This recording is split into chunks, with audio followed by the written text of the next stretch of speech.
Kapag motor o tricycle ang gamit namin at pupunta kami ng Lipa o di kaya ng Batangas, dito kami dumadaan sa Balete, Batangas. Dahil ito yung pinakamalapit na daan na wala kang traffic na mararanasan, kaya talagang ito yung mas magandang daan na pinipili namin. I-update ko kayo kung ano yung kalagayan ng daan na to kasi alam naman natin na nitong nakaraan ay madalas ang ulan at may dumaan pang bagyo. Sa mga lagi pong dumadaan dito sa Barangay Luok, Balete, Batangas, medyo meron pong ilang parte na medyo malalim. Kaya kung meron po kayong mga four wheels at lagi kayong dumadaan dito at medyo maselan kayo, mas maganda po mag-expressway na lang kayo. Dahil doon po sa bandang unahan ay malalim ang inyong madadaanan. Kaya may tendency na sumabit yung pang ilalim nyo. Ang mas maganda pong dumaan ditong mga sasakyan ay yung mga motor at tricycle lang. Hindi po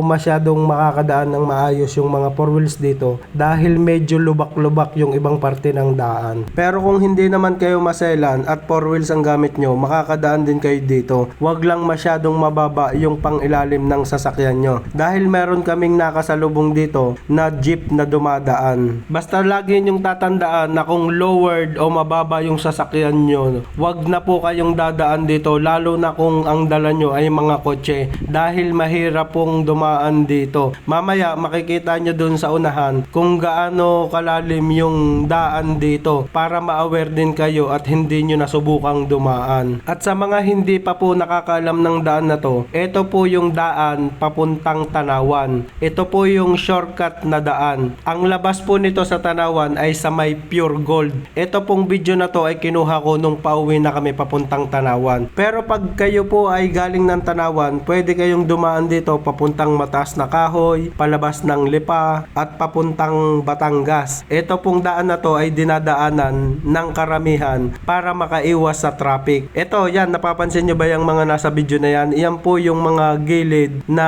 medyo malalim kasi dinaanan po yan ng baha. Pero ito pong daan na ito, nadadaanan naman talaga siya. Kaya lang, kagaya nga po ng sabi ko, may mga parte na malalim na mahihirapan talaga kahit yung mga lowered. Ayan po, nakita nyo ba yan? Ganyang kahirap. Kaya pag may kasalubong kahit tricycle, kailangang bumalik dahil hindi kayo kasya. Kaya kung makikita nyo sa video, bumalik pa ako. Pasensya na nga po pala kung medyo hindi maganda yung pagbibideo namin. Kasi sa oras na to, nagmamadali kaming umuwi dahil meron kaming kasunod na napakadilim na ulap. At bago nga po kami matapos sa pagbablog na ito, inabot na po kami ng napakalakas na ulan. Kaya hanggang dyan lang yung nagawa naming video. Hindi ko na nga rin po pala kinat yung video na ginagawa ko kasi para makita nyo yung kabuoang daan dito, para makita nyo din kung saan parte yung merong mga malalalim na daan. Sa video hindi nyo masyadong makikita na medyo malalim, pero sa totoo lang po,